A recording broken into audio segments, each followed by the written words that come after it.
Examining our cells, మనల్ని మనం పరీక్షించుకోవడం. మనం వేరే వాళ్ళని పరీక్షించుకోవడం కాదు. థ్యాంక్ గాడ్ ప్రభు యొక్క వాక్యంలో మనల్ని మనం పరీక్షించుకోవడం, స్పెషల్లీ ప్రభు యొక్క రొట్టె విరిచేటువంటి సందర్భంలో మిమ్మల్ని మీరే పరీక్షించుకోండి అని ప్రభు చెప్పాడు. ఇమాజిన్, వేరే వాళ్ళని మీరు పరీక్షించండి అని చెప్తే అసలు సంఘాలు ఎంత గందరగోళం అయ్యేదో, ఎన్ని గొడవలు అవుతా ఉండేవి. So that is not our business. Our business is to examine our cells, test our cells. మనల్ని మనము ఎవరికి వారు పరీక్షించుకోవటం. సో ఈ రోజు మరి ఆ అంశాన్ని కొరింథీయులకు రాసిన మొదటి పత్రిక 11వ అధ్యాయంలోని 28వ వచనాన్ని ఆధారం చేసుకొని మరి ఈ పరీక్షించుకోవటం అన్నది ప్రాముఖ్యంగా వినబడుతున్నప్పుడు ఏం పరీక్షించుకోవాలి, ఎలా పరీక్షించుకోవాలి, ఎవరు పరీక్షించుకోవాలి అన్నటువంటి కొన్ని ప్రాథమికమైన ప్రశ్నలకు సమాధానాలు వాక్యంలో వెతకడానికి మనం ప్రయత్నం చేద్దాం. నాతో రండి. కొరింథీయులకు రాసిన మొదటి పత్రిక 11వ అధ్యాయం. మనం గత వారం ప్రభు బల్ల గురించినటువంటి కొన్ని సత్యాలు నేర్చుకునే క్రమంలో ఈ వచనాన్ని కూడా మెడిటేట్ చేశాం. సో ప్రభు యొక్క బలలో చేయి వేస్తున్నప్పుడు కీలకమైన విషయం ఏంటంటే ఆయన్ని జ్ఞాపకం చేసుకోవటం కదా. సో ఆయన్ని జ్ఞాపకం చేసుకుంటూ, ఆయన నిబంధనని జ్ఞాపకం చేసుకుంటూ ఉన్నప్పుడు మరి నేను ఎలా ఉన్నాను, ఆ నిబంధనకు కట్టుబడి ఉన్నానా, ఆ రిలేషన్షిప్ లో నేను జెన్యూన్ గా ఉన్నానా, నిజాయితీగా ఉన్నానా లేదా, లేకపోతే ప్రభువుని పక్కన పెట్టి నేను లోకంలో పాపంలో మునిగి తేలుతూ ఏదో మందిరానికి వచ్చాను కాబట్టి చేయి వేయటం, ఇది అనాలోచనంగా వివేచించకుండా కనుక చేయి వేస్తే శిక్షావిధికి కారణం అవుతుంది అన్నటువంటి గట్టి హెచ్చరికలు కూడా మనం చూసాం. తద్వారా కొరింథీలో చాలా మంది బలహీనులు అయి ఉన్నారు, రోగాలు తెచ్చుకున్నారు, చాలా మంది అప్పటికే చనిపోయారు. సో కాబట్టి మరి ప్రభు విషయాలతో, ప్రాముఖ్యంగా ప్రభు యొక్క బల్లతో మనం తమాషాగా చూడకూడదు, చులకనగా చూడకూడదు, దాంతో ఆటలాడుకోకూడదు, సీరియస్ గా తీసుకోవాలి అన్నటువంటి హెచ్చరికలు కూడా మనం నేర్చుకున్నాం. సో దానిలో కాబట్టి ప్రతి మనుష్యుడు అని ఉంది చూడండి 28వ వచనంలో.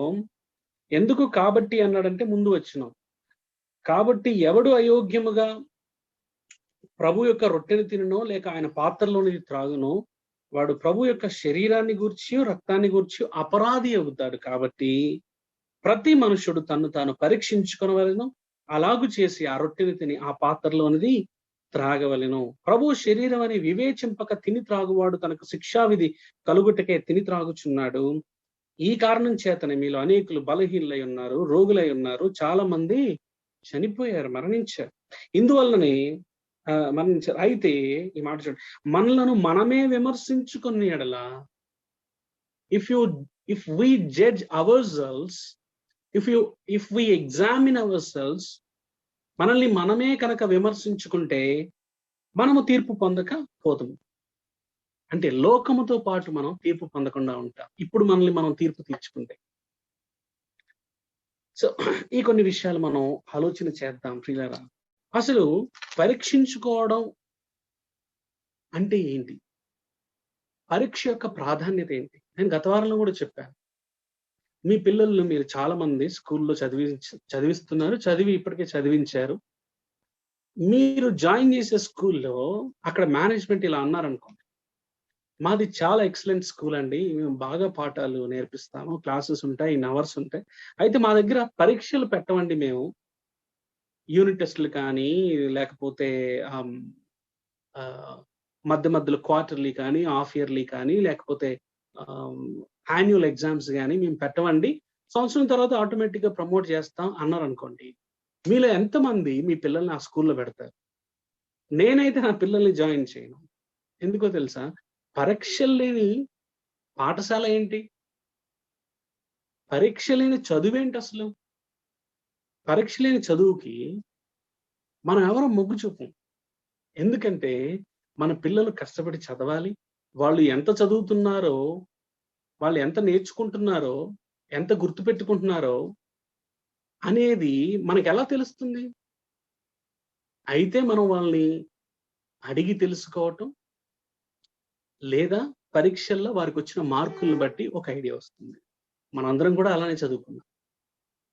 సో పరీక్షకు ప్రాధాన్యత ఉంది. మధ్య మధ్యలో జరగాలి, సంవత్సరాంతంలో జరగాలి. పరీక్ష చదివేటప్పుడు కష్టంగా అనిపిస్తుంది, కానీ పాస్ అయిన తర్వాత ప్రమోషన్ ఇస్తుంది. సో అలానే క్రైస్తవ జీవితంలో కూడా పరీక్ష అవసరం. మనల్ని మనం బేరీజు వేసుకోవడం, వాక్యపు వెలుగులో మనల్ని తరచి చూసుకోవడం, యేసు స్వారూప్యం ఎదుట మనం నిలబడి ఎంతవరకు ముందుకొచ్చాం అని చూసుకోవటం. అయ్యో ఎన్ని పాఠాలు విన్నాను, ఎంత నేర్చుకున్నాను, ఎంత నా దృష్టికి ప్రభువు తీసుకొని వచ్చాడు, వాటిని నేను ఎంతవరకు అవలంబిస్తున్నాను, ఎంత అప్లికేషన్లోకి తెచ్చాను అన్నది పరీక్షించుకోకపోతే ఎలాగా? సో పరీక్షించుకోవడం అని పర్యాయ పదాలు మనం చూస్తే పరిశీలించుకోవటం, పరిశోధించటం, విమర్శించుకోవడం, తీర్పు తీర్చుకోవడం, మనం ఇవన్నీ అర్థాలు వస్తాయి. ఇంగ్లీష్లో అయితే examining our selves, searching our selves, testing our selves, scrutinising our selves, criticising our selves and judging our selves. ఇవన్నీ కూడా మనకు అర్థం అవటానికి నేను ఈ పర్యాయ పదాలు ఉంచాను. సో ఇప్పుడు ఏం పరీక్షించుకోవాలి? కొంత వివరాల్లోనికి వెళ్లే ముందు ఒక ప్రశ్న. ఎవరు పరీక్షించుకోవాలి? 28వ వచనం. కాబట్టి ప్రతి మనుష్యుడు, ఎవ్రీ పర్సన్, ప్రతి క్రైస్తవుడు, ఇంకొక మాటలో ప్రతి క్రైస్తవురాలు పరీక్షించుకోవాలి. ఎవరిని పరీక్షించాలి? తన్ను తానే పరీక్షించుకోవాలి. వేరే వాళ్ళని జడ్జి చేయటం, వేరే వాళ్ళని వివేచించడం అదొక డిఫరెంట్ సబ్జెక్ట్. ఇంతకుముందు తీర్పు తీర్చడంలో ఆ తేడాను మీకు చూపించాను. ఎవరో ఏదో వచ్చారు, ఏదో బోధతో వచ్చారు, ఎవరిది పడితే వారిని మనం ఎలా నమ్మేస్తాం? అక్కడ జడ్జి చేయాలి, అక్కడ తీర్పు తీర్చాలి, అక్కడ వివేచించాలి. ఇది వాక్యానికి విరుద్ధంగా ఉంది, ఇది ఒక కల్ట్ లాగా ఉంది, ఇది ఒక దుర్బోధలా ఉంది, దిస్ ఇస్ సంథింగ్ రాంగ్, ఇక్కడ ఉద్దేశాలు వేరు, ఇది ప్రభువుకి తగినట్టు లేదు, వాక్యానికి తగినట్టు లేదని వేరే వారిని విమర్శించేటువంటి, జడ్జి చేసేటువంటి, తీర్పు తీర్చేటువంటి విషయాలు వేరే ఉన్నాయి. ఓకే, అయితే ఇక్కడ మనల్ని మనం తీర్పు తీర్చుకునే దాని గురించి మాట్లాడుతున్నాం. సో ప్రతి వ్యక్తి, విశ్వాసి తన్ని తాను పరీక్షించుకోవాలి. ఇతరుల్ని కాదు, తనే పరీక్షించుకోవాలి. ఆ తర్వాత ఎప్పుడు పరీక్షించుకోవాలి? ఒక ఆరోగ్యకరమైన క్రైస్తవుడు, ఒక ఎదుగుతున్నటువంటి క్రైస్తవుడు, క్రైస్తవురాలు ప్రతిరోజు పరీక్షించుకుంటారు. ఉదాహరణకు మీరు దేవునితో మంచి సంబంధంలో ఉన్నారనుకోండి, చక్కగా ఆయనతో ఫెలోషిప్ లో ఉన్నారనుకోండి, ఏదైనా ప్రభువుకి నచ్చని విషయం మీరు చేస్తే, వాక్యానికి విరుద్ధంగా బిహేవ్ చేస్తే, మనలో ఏం కలుగుతుంది? ఒక చిన్న తొందరపాటు కలుగుతుంది, ఒక చిన్న కలవరం కలుగుతుంది, ఒక అసమాధానం వచ్చేస్తుంది. మనకు తెలిసిపోద్ది అది. ఓ ప్రభువా, సంథింగ్ రాంగ్ ఆయన, అదిగో నాకు అర్థమైంది, అక్కడ నేను జారిపోయాను, దయచేసి మన్నించండి అని వెంటనే మనం ప్రభుతో సమాధాన పడిపోతాం, ఒప్పుకొని విడిచిపెడతాం, యేసు రక్తంలో కడుక్కుంటాం. ఇది ఒక హెల్దీ బిలీవర్ యొక్క వైఖరి. కొద్దిమంది చిన్న అనారోగ్యం కలిగి ఉంటారు ఆత్మీయంగా, అంటే నొప్పున్నా కూడా తర్వాత చూద్దాంలే సాయంత్రానికి గాని వాళ్ళు ఒక్కసారి బేరీజు వేసుకోరు, పరీక్షించుకోరు. అది కూడా బెస్టే, మంచిదే. ఇంకొద్ది మంది వారం అంతా పోగేసుకుంటారు, వారం అంతా తొంగి చూసుకోరు, లేకపోతే పరీక్షించుకోరు, లేకపోతే ఏంటి నా పరిస్థితి అని చూసుకోరు అనమాట. అలా వెళ్తుంటే ఏమవుద్దంటే, వారానికి ఒకసారి అట్లీస్ట్ ప్రభు బల్ల దగ్గరికి వచ్చినప్పుడు, లేకపోతే ఏదో మీటింగ్ లో కూర్చున్నప్పుడు, అప్పుడు దే స్టార్ట్ ఎగ్జామినింగ్ దెమ్సెల్వ్స్. ఇంకొద్ది మంది అది కూడా చేయరు. ఇంకెప్పుడో 6 నెలలకో 3 నెలలకో లేకపోతే కొద్ది సంవత్సరానికి. కొంతమంది అలవాటు ఏంటో తెలుసా? అసలు ఏం పరీక్షించుకోరు. ఇయర్ ఎండింగ్ లో కొన్ని మీటింగ్స్ జరుగుతాయి. Year ending ministry, watch night service, ఆ రాత్రి లేకపోతే ఆ తెల్లవారుజాము 1వ తారీఖు పొద్దున అప్పుడు ఒప్పుకోలు చేస్తారన్నమాట. ఓ గట్టిగా అందరికి వినబడేటట్టు. అదొక అలవాటు కొద్దిమందికి. సో ఇప్పుడు నా అరకాలు ఉందనుకోండి, అరకాల్లో మీరు ఒక పిన్ తీసుకొని, ఒక నీడిల్ తీసుకొని అలా గుచ్చారనుకోండి పైన, నాకంత పెద్ద స్పర్శ తెలియదు. ఓకే. కానీ నా బొగ్గ మీద అలా అన్నారనుకోండి, అమ్మో! నాకు వెంటనే తెలిసిపోతుంది. సెన్సిటివిటీ ఎక్కువ. నా కంట్లో అంటే, నా కంట్లో నీడిల్‌తో అలా అలా లైట్‌గా టచ్ చేస్తే అసలు భరించగలుగుతానా? లేదు. ఏంటి తేడా? నా అరకాలు చాలా మందం అయిపోయిందండి. అది మందంగా ఉండాలి, ఎందుకు నడవాలి కదా! దానికి చిన్న చిన్న నొప్పులు పెద్ద పట్టింపు కాదు. కానీ నా బుగ్గకి కొంచెం సెన్సిటివ్ ఎక్కువ అరికాలు కంటే. కానీ నా కంటికి నా బుగ్గ కంటే సెన్సిటివ్ ఎక్కువ. అలాగే మనం విశ్వాసిగా ఎదుగుతున్నప్పుడు ఏం జరుగుతుందో తెలుసా? కొన్నిసార్లు అలా మొద్దుబారి ఉంటాం అన్నమాట. అంటే ఒక ఒక ఒక పాపం చేసిన, ఒక తప్పు చేసిన, ఒక జారిపోయిన పెద్ద నొప్పుండదు. కానీ వాక్యానికి దగ్గరయ్యే కొద్దీ, పరిశుద్ధాత్మ మనలో పనిచేసే కొద్దీ, మన యొక్క మనస్సాక్షి సెన్సిటివ్ అయిపోతా ఉంటది. పాపం విషయమై సెన్సిటివ్ అయిపోతా ఉంటది. అప్పుడు ఒక ఒక ఎక్కడన్నా స్లిప్ అయిపోతే, మాటలో జారిపోతే, చూపులో జారిపోతే, ఆలోచనలో పడిపోతే, వాక్యానికి విరుద్ధంగా ఎక్కడన్నా బిహేవ్ చేస్తే, అమ్మో! నొప్పి తెలుస్తుంది. ప్రభువా క్షమించు. ఇంకా ఎదుగుతున్నాం. ఎక్సర్సైజ్ చేస్తున్నాం. మనసుని నిర్మలంగా ఉంచుకోవడానికి ప్రయత్నం కొనసాగిస్తున్నాం. అలాంటప్పుడు మన మనస్సాక్షి మన కంటి వలె తయారవుతుంది. ఎంతో సెన్సిటివ్‌గా ఒక చిన్న ఆలోచన కూడా ప్రభుకి ఇష్టం లేనిది, ప్రభువా క్షమించయ్యా. సాయంత్రం ఒప్పుకోవడం కాదు, వారానికి ఒప్పుకోవడం కాదు. నో నో, ఇమ్మీడియేట్‌గా. అందుకే మనం కంట్లో నలుసు పడితే ఎంత ఇంపార్టెంట్ పనైనా పక్కన పెట్టేసి ముందు కంట్లో నలుసు తీసుకుంటాం. ఎందుకంటే అది సెన్సిటివ్ పార్ట్. అలాగే కాల్లో లోతుగా ముళ్ళు దిగిందనుకోండి, అన్ని పనులు పక్కన పెట్టేస్తాం. ఎళ్ళేది ఎంత ఇంపార్టెంట్, ఫస్ట్ కూర్చొని ముళ్ళు తీసేసుకుంటాం.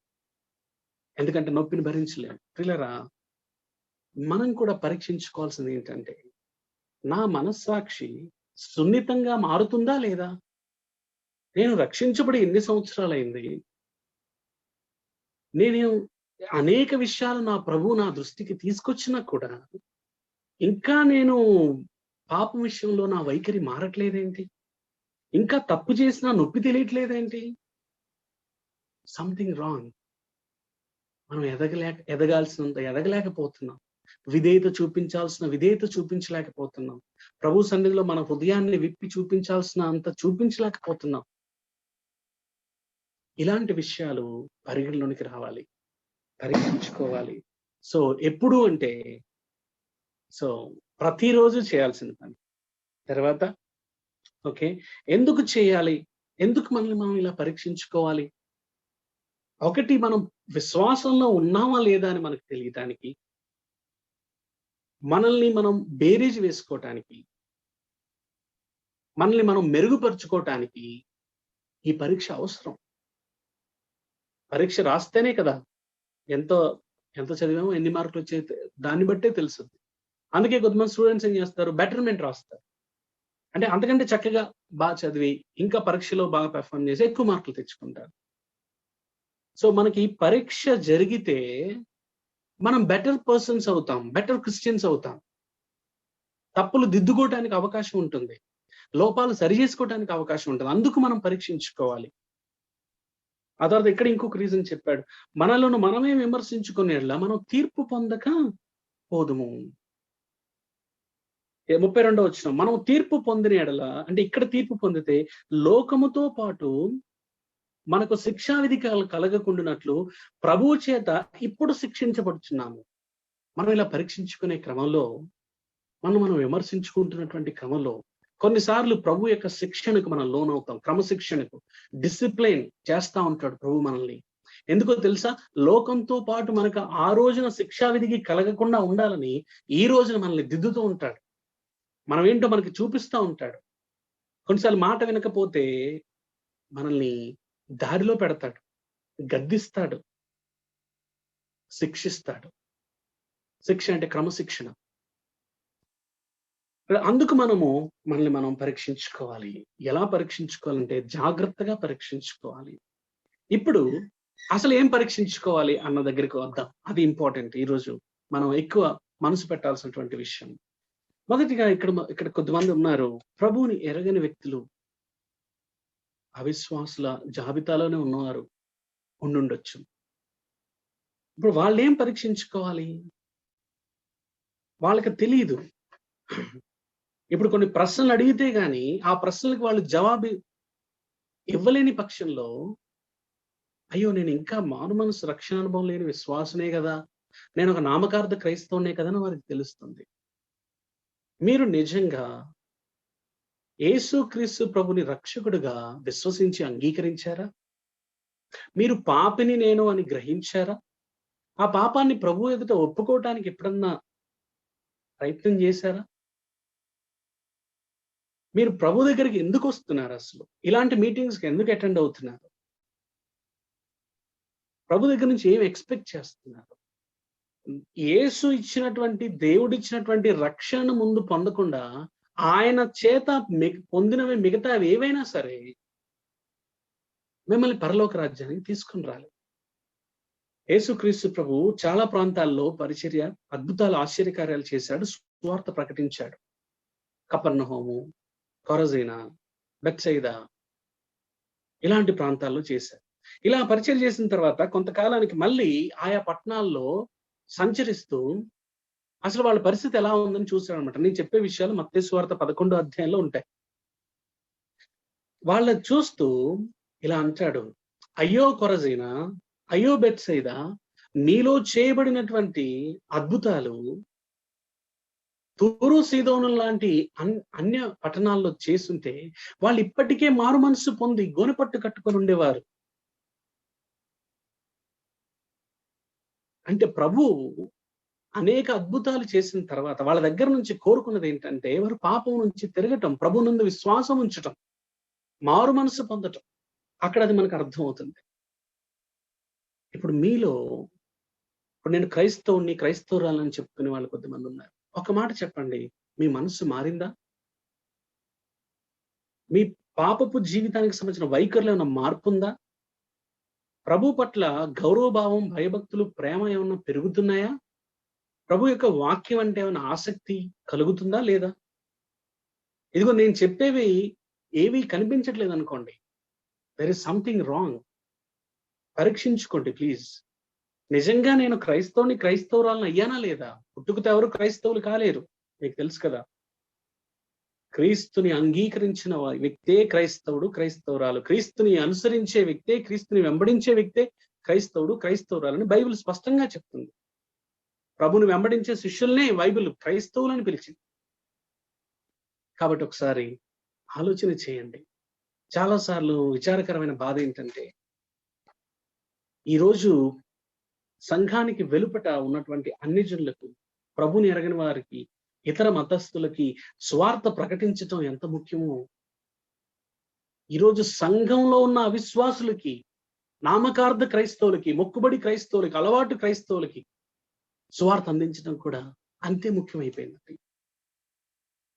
సువార్త సంఘానికి వెలుపట ప్రకటించాల్సింది, కానీ ఈరోజు ఎలాంటి పరిస్థితి వచ్చిందంటే సంఘంలో కూడా ప్రకటించాలి. ఎందుకంటే ఎక్కువ మంది విశ్వాసులు అనుకుంటున్నటువంటి అవిశ్వాసులు, క్రైస్తవులు అనుకుంటున్నటువంటి క్రైస్తవేతరులు కూర్చుంటున్నారు, సాంప్రదాయాలు జరిగించుకుంటున్నారు, అలవాటుతో నడిపించేస్తున్నారు. కానీ వారికి ప్రభుతో సంబంధం లేదు, పాపం చేస్తే నొప్పి లేదు, ప్రభు అంటే ప్రేమ లేదు, దేవుడు అంటే భయం లేదు, దేవునితో మనసారా మాట్లాడే అనుబంధం లేదు. ఇవేమీ లేకుండానే క్రైస్తవులు అనుకుంటే మీరు పొరపాటు పడుతున్నారు. ప్లీజ్ దయచేసి ఆలోచించండి. ఎంతో గౌరవంతో నేను ఈ మాటలు మీ దృష్టికి తీసుకొని వస్తున్నాను. ఒక వ్యక్తి నిజంగా తిరిగి జన్మించిన వ్యక్తి అయితే, నిజంగా రక్షించబడిన వ్యక్తి అయితే, అతనిలో మార్పు మెల్లగానైనా మొదలవుతుంది. తప్పు చేసినప్పుడు తప్పు చేశానన్న బాధ, నొప్పి కలుగుతుంది. దేవుని వాక్యము అంటే ఆసక్తి కలుగుతుంది. ప్రభు మాటలు వినాలి అన్న శ్రద్ధ పెరుగుతుంది. దేవుని సంఘంతో, దేవుని బిడ్డలతో కలవాలి అన్నటువంటి ఆతురత పెరుగుతుంది. వాక్యానుసారంగా బ్రతకాలన్నటువంటి ఆశ మొదలవుతుంది. ప్రభు కోసం సాక్షిగా ఉండాలి, ఈ ప్రభుని వేరే వారికి పరిచయం చేయాలన్నటువంటి ఆకాంక్ష ఉంటుంది. ఇలాంటివి ఏమీ లేకుండా ఉన్నప్పుడు ఆలోచించాలి. అయితేను మీరు నిజంగా తిరిగి జన్మించిన విశ్వాసి కాదు. లేకపోతే తిరిగి జన్మించిన ఇంతకుముందు ఇప్పుడు పూర్తిగా చతకలు పడిపోయిన పరిస్థితులైనా, జారిపోయి కుంటుబాటు పడిపోయిన పరిస్థితులైనా ఉండుండాలి. సో మొదటిగా ప్రభువుని ఇంకా రక్షకుడిగా నమ్మని వారికి, ఇంకా ఏమంటారు రిలీజియస్ గా మతపరమైనటువంటి కట్టుబాటు, అలవాటు, ఆచారాలు, పద్ధతులు అన్నీ ఉంటాయి. వాక్యం కూడా చెప్తారు, తెలుస్తుంది. కానీ ప్రభుతో సంబంధం లేదు. ఇలాంటి వారు అయ్యో ఊర్లలోకి వెళ్తే ఎంతో మంది ఉన్నారు. సో అయితే ఇక్కడ శుభవార్త ఏంటంటే ప్రభు ఈరోజు ప్రేమతో పిలుస్తున్నారు. ఆయన యొక్క పిలుపుకి స్పందించి యేసునందు విశ్వాసం ఉంచగలిగితే, యేసునందంటే పాపాల నుంచి రక్షించేటువంటి ఆ రక్షకుడిని నువ్వు నమ్మితే, నేను కూడా పాపినేనయ్యా, ఆ జాబితాలో నేనున్నాను, నాకు కూడా నువ్వు కావాలి రక్షకుడిగా అని ఎవరైతే ఆయన చెంతకొస్తారో వారు రక్షించబడతారు. వారు యేసు రాజ్యంలో చేరతారు. వారు దేవుని బిడ్డలవుతారు. దేవుని వాక్యం అంటుంది, తన్ను ఎందరు అంగీకరిస్తారు అంటే యేసు ప్రభుని ఎందరు అంగీకరిస్తారు వారందరికీ దేవుని పిల్లలగుటకు దేవుడు అధికారం ఇచ్చాడు. తన నామందు విశ్వాసం ఉంచుతారో, యేసు నామందు ఎవరైతే విశ్వాసం ఉంచుతారో, పిల్లరా ఈరోజు ఈ సువర్ణ అవకాశాన్ని మీరెవరు జారవిడుచుకోవద్దు సుమా, జారవిడుచుకోవద్దు. ఒకసారి ఆలోచించండి. ఒక భక్తుడు ఒక చక్కటి పాట రాశాడు. దేవుడు న్యాయవంతుడు, దేవుడు ప్రేమ కలిగిన వాడు. ఈ రెండు ఎదురెదురు పడినప్పుడు ఒకవైపు దేవుని న్యాయం ఏం చెప్తుందంటే పాపికి శిక్ష పడాల్సిందే. దేవుని ప్రేమ ఈ పాపిని ఎలాగైనా రక్షించాల్సిందే. ఈ దేవుని రెండు విలక్షణమైనటువంటి లక్షణాలు ఎదురుపడ్డప్పుడు దేవుని న్యాయం, చట్టం చెప్తుంది పాపికి పాపానికి శిక్ష పడాలి. దేవుని ప్రేమ అంటుంది అయ్యో ఈ పాపిని ఎలాగైనా రక్షించాలి. ఈ రెండు ఎదురుపడినప్పుడు పరిష్కారం ఏంటి? దేవుని పరిష్కారం ఏంటో తెలుసా? తన కుమారుడు త్రిత్వంలో రెండో వ్యక్తి అయినటువంటి యేసు క్రీస్తు ప్రభుని లోకానికి పంపించి తన ప్రేమను చాటుకున్నాడు దేవుడు. ఆయన కుమారుని ద్వారా లోకాన్ని రక్షించాలని ప్లాన్ చేశాడు. అదే సమయంలో దేవుని న్యాయం అంటుంది కదా, పాపికి శిక్ష పడాలి, పాపానికి శిక్ష పడాలి. ఆ శిక్షను దేవుడు తన కుమారుడైన యేసు క్రీస్తు ప్రభు మీద మోపాడు. ఒకవైపు తన ప్రేమను చాటాడు, ఇంకోవైపు తన న్యాయాన్ని చూపించాడు. ఈ రెండింటి మధ్యలో బలైంది ఎవరో తెలుసా? తన కుమారుడైన యేసు క్రీస్తు ప్రభు. ఆయన మరణించటం ద్వారా, ఆయన తండ్రి చేత విడిచిపెట్టడం ద్వారా పాపినైనటువంటి నిన్ను నన్ను ప్రభు రక్షించాడు. ఇంకా నమ్మని వారిని కూడా ఈ రోజు నమ్మితే రక్షిస్తాడు. ఆ పాట ఏం రాశాడంటే, పాపపు గోడలు సిలువ మీద అంటే ఏం జరిగిందో తెలుసా? పాపపు గోడలు పాతాళమందు కూలిపోయాయట. పాపపు గోడలు పాతాళమందు కూలెను, పరలోకము భూలోకము ఏకమాయను. అప్పుడు గ్యాప్ వచ్చేసింది మనిషికి, దేవునికి. ఇప్పుడు పరలోకం భూలోకం ఏకమైంది. పాపికి ప్రభువుకి సంధి కుదిరెను. ఆ పరిశుద్ధుడైన ఆ ప్రభువుకి పతనమైన మనిషికి సంధి కుదిరింది, సమాధానం ఏర్పడింది క్రీస్తు రక్తము ద్వారా, క్రీస్తు త్యాగం ద్వారా. సిలువే నాకు శరణము, నాకు రక్షణము. ఎంత చక్కటి మాటలండి ఇవి. ఈ అనుభవం మీ జీవితంలో కూడా నిజం అవుతుంది. ఈరోజు మీరు నమ్మితే, పశ్చాత్తాపడితే, ప్రభు పాదాలు పట్టుకుంటే, ప్రభువా నన్ను రక్షించని ఆయన పాదాలు, ఆయన సిలువ వైపు చూసి నేను నమ్ముతున్నాను, అంగీకరిస్తున్నానని చెప్తే, ఈరోజు మీ జీవితంలో మరుజన్మ, మర్చిపోలేని రోజు అవుతుంది. ఒక న్యూ బిగినింగ్ ఆరంభం అవుతుంది. ఓకే, తర్వాత విశ్వాసుల గురించి మనం మాట్లాడదాం. విశ్వాసుల గురించి మనం మాట్లాడుకుందాం. చాలా మంది విశ్వాసులు ఉన్నారు. స్వపరీక్ష, సెల్ఫ్ ఎగ్జామినేషన్. ఇందాక చెప్పినట్టు మనం వేరే వ్యక్తుల్ని విమర్శించాలన్నా, పరీక్షించాలన్నా, మనల్ని వేరే వ్యక్తులు విమర్శించాలన్నా ఎంత గందరగోళంగా ఉంటుంది తెలుసు.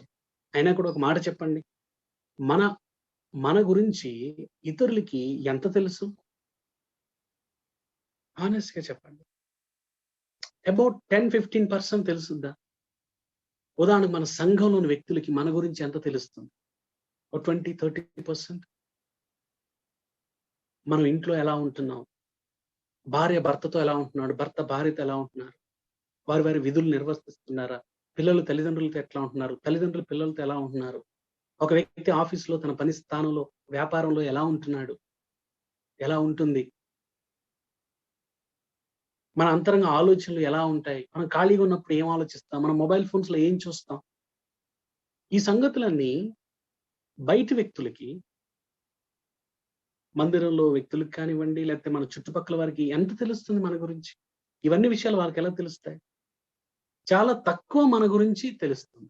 ఇప్పుడు అలాంటప్పుడు వారు మనల్ని ఏం పరీక్షిస్తారు, మన గురించి ఏం ఎవాల్యుయేషన్ చేస్తారు, మనకి ఎలాంటి మార్కులు వేయగలుగుతారు? ఆ పరీక్ష సరైన పరీక్ష కాదు. అలాగే ఎదుటి వ్యక్తుల్ని మనం పరీక్షించాల్సి వచ్చినప్పుడు ఇదే నియమం. వారి గురించి మనకు ఎంత తెలుసు? వారి వైఖరి, వారి ఉద్దేశాలు, వారి అంతరంగం, వారి ఆలోచనలు, వారి అలవాట్లు, వారి రహస్య జీవితం మనకేం తెలియదు. మనకు 10, 20, 30% కష్టంగా తెలుసుద్ది అంతే. మరి అలాంటి వారికి మనం ఏం పరీక్ష పెడతాం? వాళ్ళని ఏం పరీక్షిస్తాం?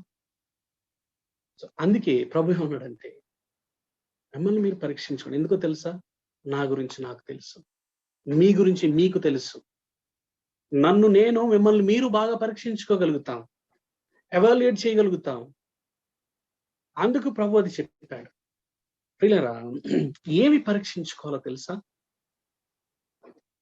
మన యొక్క విశ్వాసిగా దేవునితో మన సంబంధం ఎలా ఉంటుంది, ఎలా ఉండేది, ఇప్పుడు ఎలా ఉంది, ఇంతకు ముందు కంటే పెరుగుతుందా లేదా? భార్యాభర్తకు పెళ్ళైతే ఆరంభంలో వాళ్ళు ఒక ప్రేమానురాగాల్లో ఒక దశలో ఉంటారు. రోజులు పెరిగే కొద్దీ, సంవత్సరాలు పెరిగే కొద్దీ ఆ ప్రేమలో, ఆ అనుబంధంలో, ఐక్యతలో వారు ఎదగాలి కదా. అదే మనం కోరుకుంటాం వివాహంలో. అలాగే మన ప్రభువుతో కూడా సంబంధం విషయంలో, సన్నిహిత్యంలో ఎదుగుతూ రావాలి, ఎదుగుతూ రావాలి.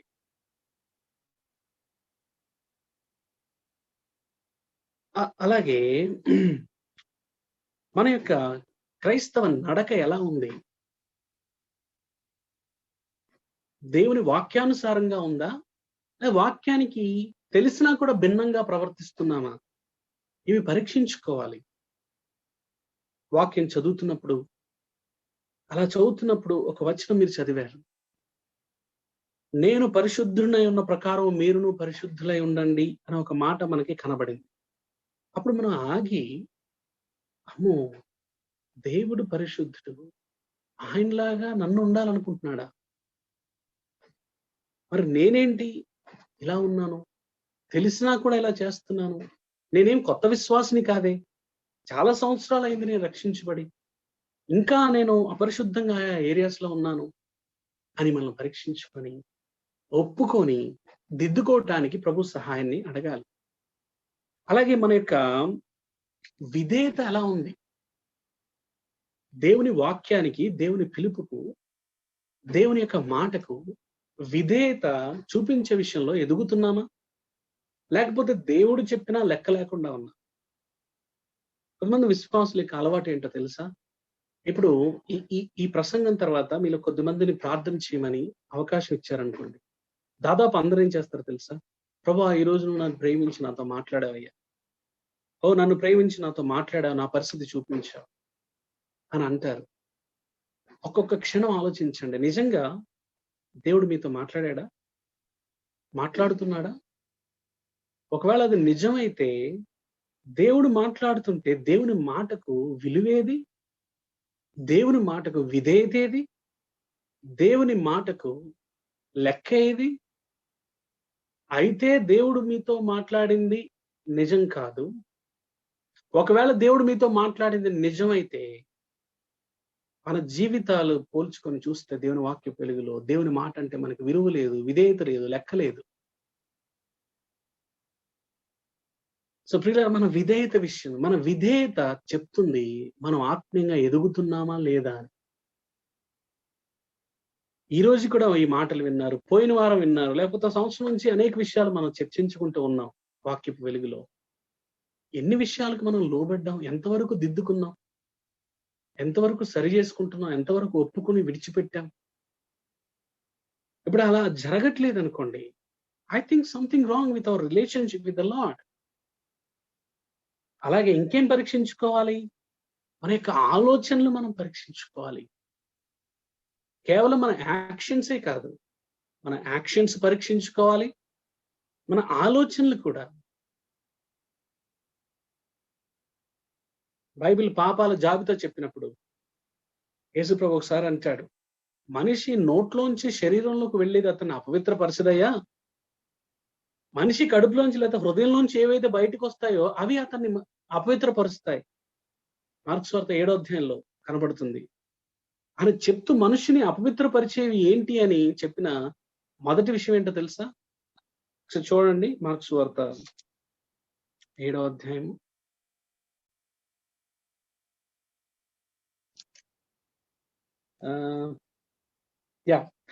21వ వచనం, 20-21. మార్కు సువార్త 7వ అధ్యాయం 20-21. మనుష్యుని లోపల నుండి బయలు వెళ్ళున్నది మనుషుని అపవిత్రపరచును, లోపలి నుండి అనగా మనుష్యుల హృదయములలో నుండి ఏమొస్తున్నాయో తెలుసా? అపవిత్రపరిచేటివి దురాలోచనలు, జారత్వములను, దొంగతనాలు, నరహత్యలు, వ్యభిచారాలు, లోభములు, చెడుతనములు, కృత్రిమములు, కామ వికారము, మత్సరం అంటే అసూయ, దేవదూషణ అంటే దేవుని లెక్క లేకుండా మాట్లాడటం, అహంభావం అంటే విపరీతమైన అహంకారం, అవివేకం అంటే బుద్ధి లేకుండా ప్రవర్తించటం వస్తాయంట. ఈ చెడ్డవన్నీ లోపలి నుండి బయలు వెళ్లి మనుషుని అపవిత్రపరచునని ఆయన చెప్పినాం. ఈ లిస్ట్ అంతట్లో మొదటి ప్రస్తావించబడింది ఏంటో తెలుసా? దురాలోచనలు. మన దురాలోచనలు కూడా మన అపవిత్రపరుస్తాయి. ఉదాహరణకు, ఒక స్త్రీని మోహపు చూపుతో చూచేటువంటి ప్రతివాడు అప్పుడే ఆ స్త్రీతో హృదయమందు వ్యభిచారం చేసిన వాడు అవుతాడని వాక్యం ఉంటుంది. ప్రభు చెప్పారు. అతనే యాక్షన్స్ ఏమి చేయనవసరంలా, చేతులతో ఏం చేయనవసరంలా, ఎక్కడికో వెళ్ళి ఏదో చేయనవసరంలా, ఎవరిని కూడా ముట్టుకోని అవసరంలా, హృదయం యొక్క ఆలోచన, ఆ దురాశ అతను అపవిత్రపరిచింది. కాబట్టి మనం నూతన నిబంధనలు అలాంటి స్థాయి ఇచ్చాడు. ఎందుకు తెలుసా? పరిశుద్ధాత్మను దేవుడు మనలో ఉంచాడు.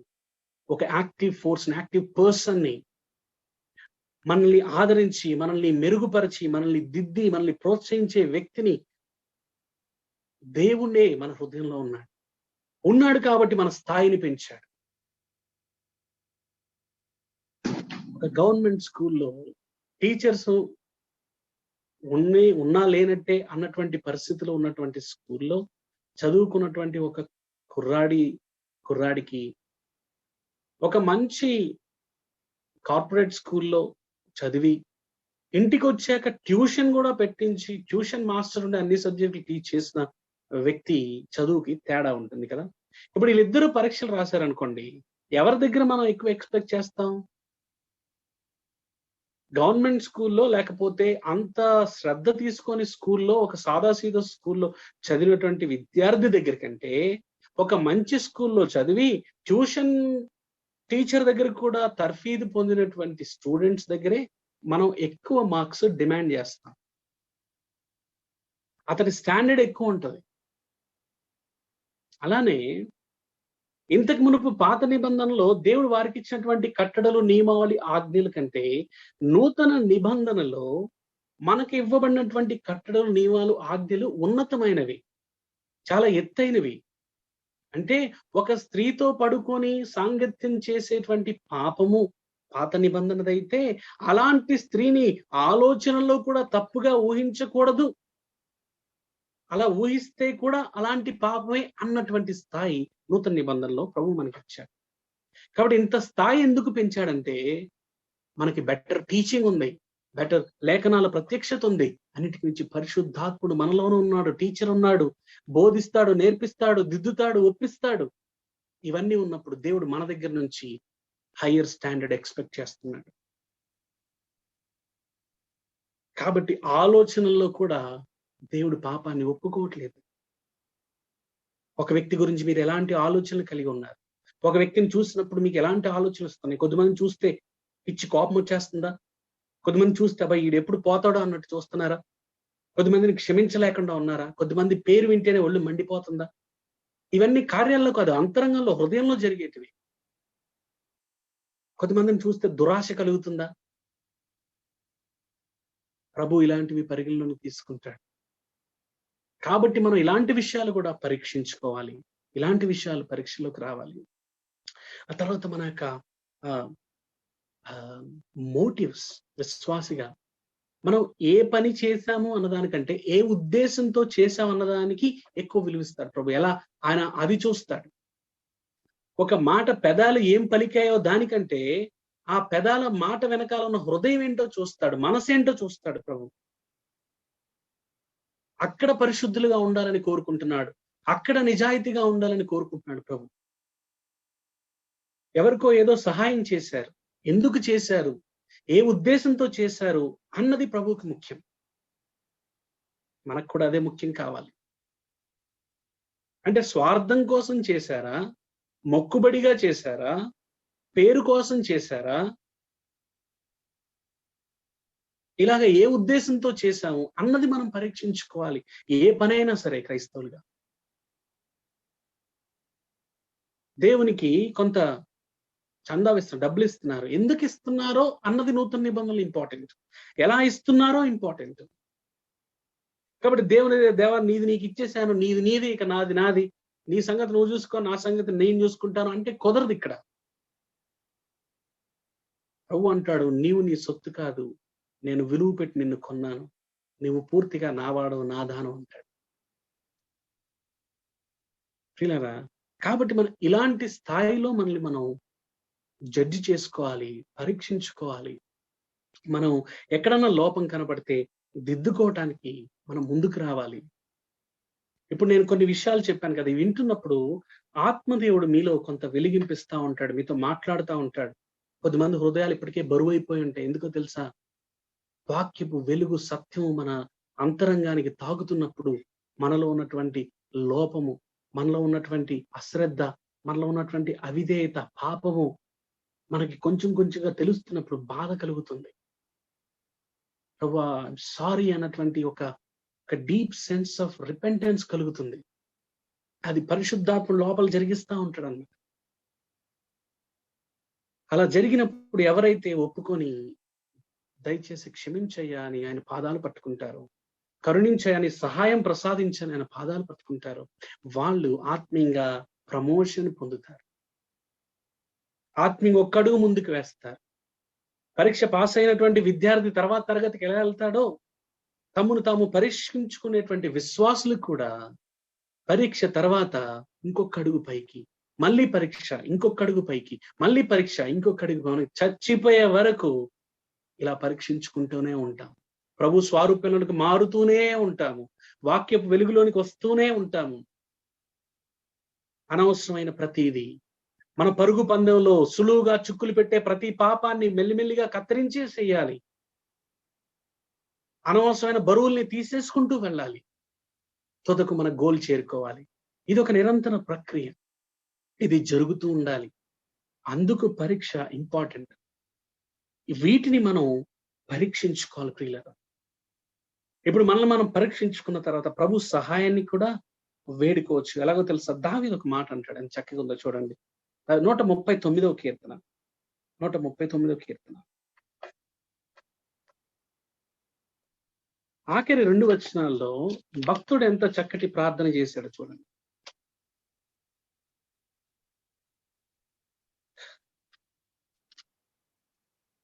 నూట 39వ కీర్తన 23-24. దేవా, నన్ను పరిశోధించి నా హృదయమును తెలుసుకో, నన్ను పరీక్షించి నా ఆలోచనలు కూడా తెలుసుకో. నీకు ఆయాసకరమైన మార్గము, నీకు ఇష్టం లేనటువంటి మార్గము, నీకు ఇష్టం లేని పద్ధతులు, నీకు బాధ కలిగించేటువంటి విషయాలు, నీ మనస్సుకి గాయపరిచే విషయాలు, నీ ముఖానికి విచారం కలుగజేసే విషయాలు నా యందు ఉన్నాయేమో చూడయ్యా, చూడు. నిత్య మార్గమున, అంటే నీ మార్గమున నన్ను నడిపించయ్యా. నీకు ఆయాసకరమైన మార్గం నా నుంచి తీసేయి, నీ మార్గంలో నన్ను నడిపించు. ఎంత గొప్ప ప్రార్థన అండి ఇది! మనందరం నేర్చుకోవాల్సిన ప్రార్థన. అంటే మనల్ని మనం పరీక్షించుకున్న తర్వాత ఇంకా మనకి తెలియనిదేమన్నా ఉందేమో అని ప్రభు దగ్గర అడుగుతున్నాడు భక్తుడు. అలా మనం కూడా నేర్చుకోవచ్చు.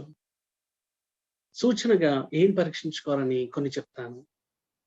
ఉదాహరణకు కొరింథీయులకు రాసిన 2వ పత్రికలో ఏమంటాడంటే ఆ మాట కూడా చూడండి. మీరు విశ్వాసంలో నిలిచి ఉన్నారో లేదో మిమ్మల్ని మీరు పరీక్షించుకోండి అంటున్నాడు. కొరింథీయులకు రాసిన 2వ పత్రిక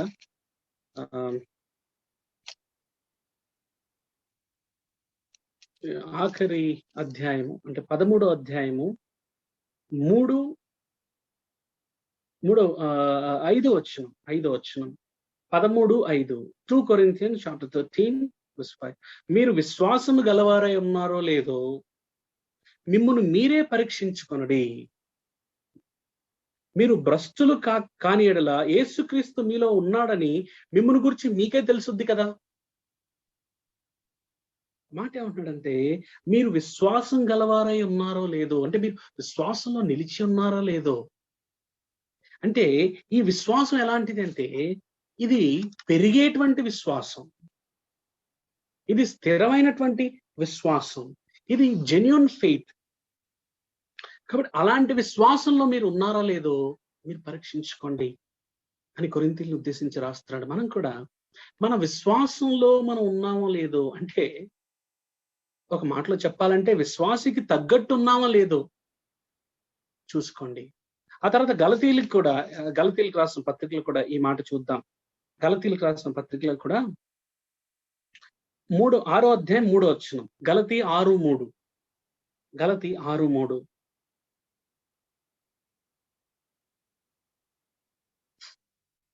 గలతీ 6:3లో ఏమంటాడంటే ఎవడైనను వట్టి వాడై ఉండి తాను ఎన్నికైన వాడనని ఎంచుకుని ఎడలా తన్ను తానే మోసపరుచుకుంటాడు.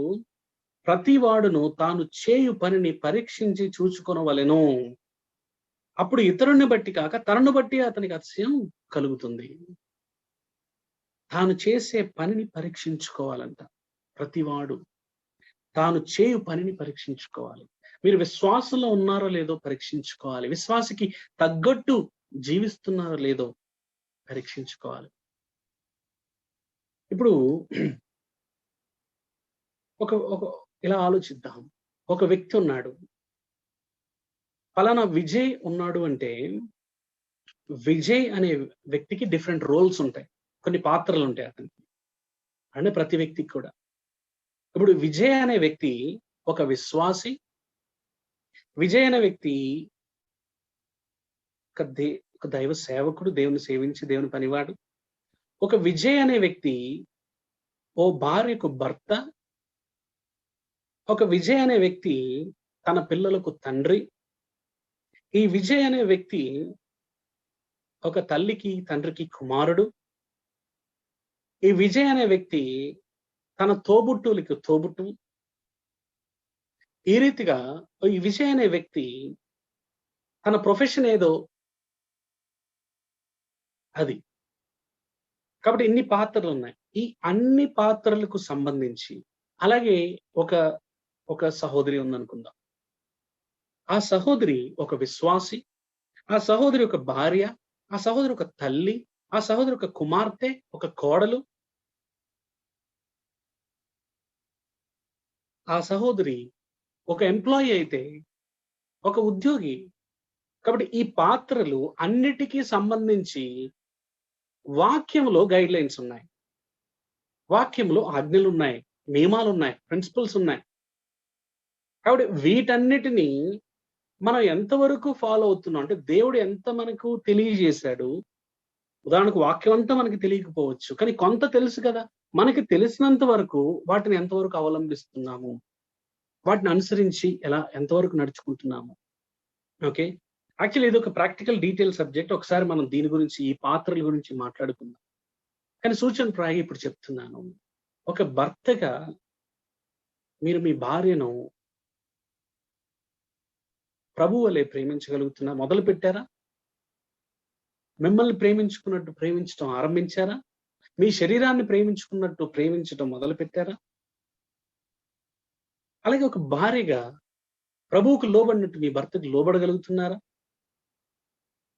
ఆయన్ని గౌరవిస్తున్నారా? అలాగే భార్య భర్తకు, భర్త భార్యకు వారి వారి ధర్మములు నెరవేర్చాలని కొరింథీయులకు రాసిన మొదటి పత్రిక 7వ అధ్యాయం మొదటి 3 వచనంలో చూస్తాం. అంటే భర్త భార్యకు, భార్య భర్తకు వారి వారి ధర్మాలు అంటే ప్రతి భర్తకు ప్రతి భార్యకు శరీర కోరిక ఉంటుంది, వారికి సెక్షువల్ నీడ్స్ ఉంటాయి, శృంగార అవసరత ఉంటుంది. అది భర్త భార్యకు, భార్య భర్తకు తీర్చగలుగుతున్నారా? అంటే ఇవన్నీ ప్రిన్సిపల్స్ దేవుడు మన చుట్టూ పెట్టి ఉండగా, మన చేతుల్లో ఉంచి ఉంటుండగా, ఇప్పుడు నేను ఎంతవరకు దాన్ని గౌరవించి ఆ వాక్య నియమాలకి లోబడుతున్నాను?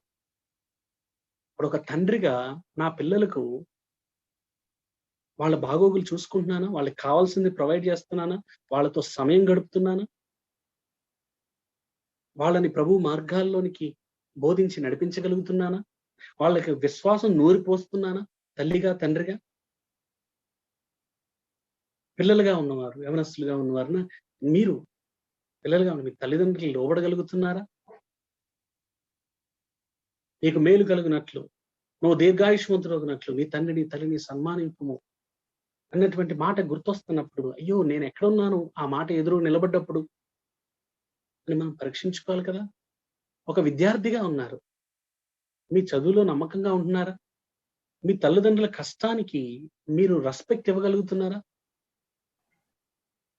లేకపోతే అమ్మా నాన్న కాబట్టి ఇస్తారు, వాళ్ళు డబ్బులు ఇస్తారు, నేను దుర్వినియోగం చేస్తాను, చదివితే ఎంత చదవకపోతే ఎంత అన్నట్టుంటున్నారా? మీ పెద్దవాళ్ళని అడగండి, చిన్న సర్వే తీసుకోండి. చదువుకోవాల్సిన వయసులో సరిగా చదువు న్యాయం చేయని వారు, నీకున్న తెలివితేటలను బట్టి ఒళ్ళు దగ్గర పెట్టుకొని సమయం కేటాయించకుండా పరీక్షల ముందు హడావుడిగా చదివి అరకొర మార్కులతో పాస్ అయ్యి ఆ తర్వాత ఉద్యోగాలు రాక వాళ్ళ వెనకాల వీళ్ళ వెనకాల తిరిగి చిన్న చిన్న ఉద్యోగాలు, చిన్న చిన్న జీతాలతో ఇబ్బంది పడిన వారు అనేక మంది మీ చుట్టూ ఉన్నారు. ఎందుకో తెలుసావా?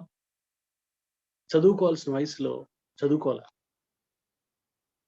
ఇప్పుడు మీరు చదువుకునే వయసులో ఉన్నారనుకున్నా ఉదాహరణ, మీరు ఇప్పుడు సరిగ్గా చదవకపోతే తర్వాత ఇబ్బందులు తప్పవు. సో ప్రభు అంటాడు, అసలు మీ పట్ల ప్రభు చిత్తం ఏంటని మీరు అడిగారు అనుకోండి విద్యార్థిగా, నువ్వు బాగా చదువుకోవటమే నా చిత్తం అంటాడు ప్రభు. నీ చదువుకు న్యాయం చేయటమే, నువ్వు చక్కగా పెర్ఫామ్ చేయటమే, మంచి మార్కులు సంపాదించడమే నా చిత్తం అంటాడు ప్రభు. అలాగే ఒక ఉద్యోగిగా కూడా మనం నమ్మకంగా పని చేయటం, ఇచ్చిన పని చేయటం, అబద్ధాలు చెప్పకుండా ఉండటం, 2 గంటల్లో అయిపోయిన పనిని 2 రోజులు చేయటం. కొన్నిసార్లు ఎట్లా ఉంటదంటే, బాస్కి మనకి స్కిల్ ఉంటది, ఒక సాఫ్ట్వేర్ కానీ లేకపోతే ఒక ప్రోగ్రామ్ కానీ, మన బాస్కి ఆ స్కిల్ తెలియదు అనుకుందాం. ఇప్పుడు అలాంటప్పుడు అతను అడుగుతాడు, ఎన్ని రోజులు చేయగలుగుతా, నాకు ఇది అర్జెంట్ అంటే. సార్ ఇది అర్జెంట్ కాబట్టి నేను గట్టిగా కూర్చుంటే ఒక 3-4 అవర్స్ లేకపోతే ఈ రోజు అయిపోగొడతాను అని చెప్పొచ్చు. అయితే ఆయన తెలియదు కాబట్టి, సార్ ఇది కొంచెం కష్టం sir, I think it takes time, probably 2-3 days అని చెప్పొచ్చు. ఒక విశ్వాసం ఏం చేస్తాడంటే మొదటి పని చేస్తాడు. ఎందుకంటే వాక్యం ఏముంటుంది తెలుసా? ఎఫెసీయులకు రాసిన పత్రిక 5వ అధ్యాయం, ఎఫెసీ 6వ అధ్యాయము 5వ వచనం చూడండి. ఎఫెసీ 5 Ephesians chapter 6 verses from 5 onwards. Okay, ఇక్కడ ఎఫెసీయులకు రాసిన పత్రిక, కొలస్సీ రాసిన పత్రిక ప్రత్యేకత ఏంటంటే అన్ని ఏరియాస్ ని కవర్ చేస్తాడు. భర్తల గురించి మాట్లాడతారు, భార్యల గురించి మాట్లాడతారు, తల్లిదండ్రుల గురించి మాట్లాడతారు, పిల్లల గురించి మాట్లాడతారు, పని వారి గురించి, దాసులు అంటే ఎంప్లాయీస్ గురించి మాట్లాడతారు, ఎంప్లాయర్స్ గురించి కూడా మాట్లాడతారు, యజమానుల గురించి కూడా మాట్లాడతారు. సో అన్ని ఏరియాస్ ని కవర్ చేస్తున్నారు. దేవుని వాక్యం చూడండి ఎంత బ్యూటీ. సో అందులో భాగంగా 6వ అధ్యాయంలో మొదటి వచనంలో పిల్లలారా అని పిల్లలకి చెప్పాడు. 4వ వచనానికి వచ్చేసరికి తండ్రులారా అని పేరెంట్స్ తో మాట్లాడుతున్నాడు. మీ పిల్లలకి కోపం రేపక ప్రభు యొక్క శిక్షలను బోధలను వారిని పెంచండి అని. 5వ వచనానికి వచ్చేసరికి దాసులారా అంటున్నాడు. 9వ వచనానికి వచ్చేసరికి యజమానులారా అంటున్నాడు. అందరినీ కవర్ చేశాడు. సో దాసులారా అని అక్కడ అన్నాడంటే ఈ రోజుల్లో ఆల్ ఎంప్లాయీస్, మనం ఏ ఉద్యోగం అయినా సరే, ఒక వ్యక్తి కింద మనం పనిచేస్తున్నప్పుడు మనం ఈ జాబితాలోకి వస్తాం. యథార్థమైన హృదయం కలవారై భయముతోను వణుకుతోను క్రీస్తుకు వలె మీ శరీర విషయమై మీ యజమానులకు విధేయులై ఉండండి. తర్వాత మనుష్యులను సంతోషపెట్టువారు చేయనట్లు కంటికి కనబడుటకే కాక క్రీస్తు దాసులమని ఎరిగి దేవుని చిత్తమునకు మనపూర్వకంగా జరిగించుచు మనుషులకు చేసినట్టు కాక ప్రభువుకి చేసినట్టే ఇష్టపూర్వకంగా వారికి సేవ చేయండి. సో మనం వర్క్ చేస్తున్నప్పుడు బహుశా మీ బాస్ మీ కంటికి కనపడే వ్యక్తి అయ్యవచ్చు. వాడి కంటికి కనపడని బాస్ ఎవరో తెలుసా? యేసు ప్రభు. ప్రభు, నేను నీ కింద పని చేస్తున్నాను కాబట్టి నీకు చేసినట్టు చేస్తాను. ఈ స్థాయికి పిలువబడ్డాం మనం. కాబట్టి ఇలాంటి వచనాలు మన దృష్టికి వచ్చినప్పుడు మనం చక్కగా పరీక్షించుకోవచ్చు. ప్రభువా, నేను కూడా చాలాసార్లు నా బాస్ని విధేయత చూపించలేదు, లెక్క చేయలేదు, గ్రాంటెడ్ గా తీసుకున్నాను, అబద్ధాలు చెప్పేశాను. నా బాస్ అంటే నాకు ఇష్టం లేదు, చాలాసార్లు తిడతాను, అతని గురించి ఫన్నీగా మాట్లాడతాను, జోక్లేసి అందరూ మేము నవ్వుకుంటాం. నేను కూడా అలా చేశాను తెలియని కాలంలో. ఆ తర్వాత ఈ వచనాలు గుర్తొస్తున్న కొద్దీ నేను అలా చేయకూడదు. అలాగే ఇప్పుడు ఒక్కొక్కసారి మన క్యాబిన్ దగ్గరికి మన చుట్టూ ఎంప్లాయీస్ వస్తారు, ఏదో కాఫీ టైంలోనో సమ్ ఫ్రీ టైంలో లంచ్ టైంలో. అప్పుడు ఊరికే ఇంకా ఇలాంటి విషయాలన్నీ వస్తాయి. మనం ఏకీభవించలేము, వెళ్ళిగా అక్కడ నుంచి స్కిప్ అయిపోవచ్చు, లేచిపోవచ్చు. అలాంటి టైంలో మీరేం చేస్తారు? ఏం చేయొచ్చు? చక్కగా కాఫీ కప్పు పట్టుకొని ప్యాంట్రీకి వెళ్ళిపోవచ్చు. అక్కడ కాఫీ కలుపుకొని తాగొచ్చి సోదంతా అయిపోయేదాకా. మనం వెళ్ళాలంటే ఎన్నో చేయొచ్చు. మెల్లిగా ఫోన్ తీసుకొని కాల్ మాట్లాడి రావచ్చు. సో తద్వారా మనము వాక్యానికి తగినటువంటి బిడ్డలుగా ఉండొచ్చు. ఓకే, ఉదాహరణ కొద్దిమంది బాసెస్ ఉన్నారు, మీ కింద పని చేస్తున్నారు కొద్దిమంది. మీరు ఎలా ఉండాలి? మనం ఎలా ఉండాలి? నా కింద కూడా ఒక టీం ఉండేది. ఓకే, మేము కలిసి పని చేస్తా ఉండేవాళ్ళం. సో అప్పుడు ఎలా బిహేవ్ చేయాలి? అక్కడ ఒత్తిడి చేయటం, మన కింద ఉన్న వారిని తొందర చేయటం, అధికారం ఉంది కదా అని అడ్వాంటేజ్ తీసుకోవటం, ఏదన్నా చిన్న తప్పు చేస్తే ఇష్టం వచ్చినట్టు అరవటం, ఇవన్నీ మనం చేయటానికి లేదు. మనలాగా వాళ్ళు కూడా ఉద్యోగస్తులే, మనలాగా వాళ్ళు కూడా వ్యక్తులే అన్నటువంటి గౌరవం ఇవ్వాలి. ఇక్కడ ఏమంటున్నాడు 9వ వచనం, యజమానులారా నీకును వారికి యజమానుడైన వాడు పరలోకమందు ఉన్నాడనియు ఆయనకు పక్షపాతం లేదనియో ఎరిగిన వారై వారిని బెదిరించుట మాని. వినపడుతుందా మీకు? మీలో కొద్దిమందికి ఈ మాట అవసరమేమో ప్రభు తెస్తున్నాడు.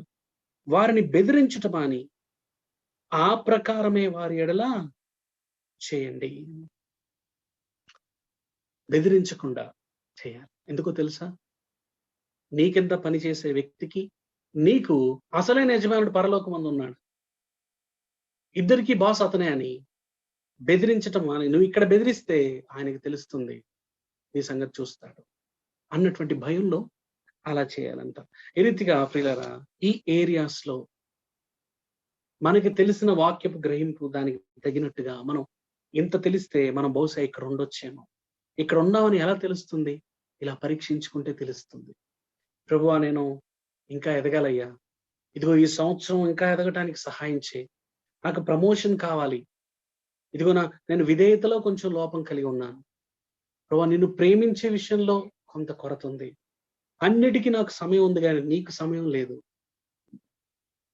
ఉంటే ఉంది లేకపోతే లేదన్నట్టుంది, నిన్ను ప్రేమించే విషయంలో రాజీ పడిపోయాను, మిమ్మల్ని ఎక్కడో మూలక పెట్టేశాను. ఆ మధ్యలో ఒక చిన్న కార్టూన్ చూశాను, కార్టూన్ కాదు, ఒక స్కిట్ చూశాను, ఒక VBS సండే స్కూల్ వాళ్ళు చేసింది ఆన్లైన్ లో. ఒక తల్లి వాళ్ళ అమ్మాయికి బర్త్డే రోజున కారు కొనిస్తుంది, ఎదిగిన అమ్మాయికి కారు కొనిస్తే చాలా సంతోషం, జీసస్ కి థ్యాంక్స్ చెప్తుంది ఆ అమ్మాయి. అంటే ఫిజికల్ గా స్కిట్ లేని యేసు ప్రభు ఫిజికల్ గా ఉంటాడు అనమాట. యేసు ప్రభు థ్యాంక్ యూ, నువ్వు నాకు ఇచ్చావు, మా అమ్మ ఇచ్చినా కూడా నువ్వు ఇచ్చినట్టే ఇది, కాబట్టి ఇద్దా కమాన్ మనం రైడ్ కి వెళ్దాం అని యేసు ప్రభుని ఫ్రంట్ సీట్ లో కూర్చోబెట్టుకుంటుంది, అమ్మాయి డ్రైవ్ చేస్తా ఉంటాను. ఈలోపు తన ఫ్రెండ్ ఫోన్ చేస్తుంది, ఫ్రెండ్ చాలా క్లోజ్ ఫ్రెండ్ ఫోన్ చేసి చూసి, మా అమ్మ నాకు EMI చేసి ఫోన్, నాకు అమ్మ కారు కొనిచ్చింది అని చెప్తే, ఓ ఎక్సలెంట్ కమాన్ నా దగ్గరికి వచ్చేసే మనం రైడ్కి వెళ్దాం అంటే, అందుకే వస్తున్నాను. ఆ ఫ్రెండ్ ఎక్కించుకునే టైంకి అతనేమంటదంటే, "ఇతనెవరు?" అంటే యేసు ప్రభు. "నేను కదా నీ క్లోజ్ ఫ్రెండ్‌ని. నేను ఫ్రంట్ సీట్‌లో కూర్చోవాలి. లేకపోతే నేను రాను. రైడ్‌కి రాను" అంటదనమాట. ఆ అమ్మాయి ఇప్పుడు తర్జన భర్జనలో పడిపోయి మెల్లిగా యేసు ప్రభు దగ్గరికెళ్ళి, "ప్రభువా, కొంచెం నా ఫ్రెండ్ ఫీల్ అవుతది. ఈ అమ్మాయి నా క్లోజ్ ఫ్రెండ్. ఇప్పుడు ఇక్కడ కాకపోతే అవి ఎనకాల కూర్చోను అంటుంది. కొంచెం ఎనకాల కూర్చుంటావా?" అంటే యేసు ప్రభు మౌనంగా లేసి వెనకాల సీట్‌లో కూర్చుంటాడు. ఆ తర్వాత ఇంకో ముగ్గురు స్నేహితులకి ఫోను చేస్తుంది. వాళ్ళు గూడా వస్తానంటారు. వాళ్ళు గూడా కూర్చోవాలి. ఇప్పుడు వాళ్ళు కూర్చోవాలంటే యేసు ప్రభు దిగిపోవాలి. అప్పుడు ఈ అమ్మాయి ఇబ్బందికరంగానే వస్తూ ఏమంటదంటే, "ప్రభువా, మరి నా ఫ్రెండ్స్ ఇక్కడ కూర్చోటానికి ఇబ్బందవుతది. ఒక్క పని చెయి ప్రభువా, నువ్వు ఎనకాల అలాగా డిక్కీలో కూర్చో." అంటే యేసు ప్రభు లేసి డిక్కీలో గూడా కూర్చుంటాడు.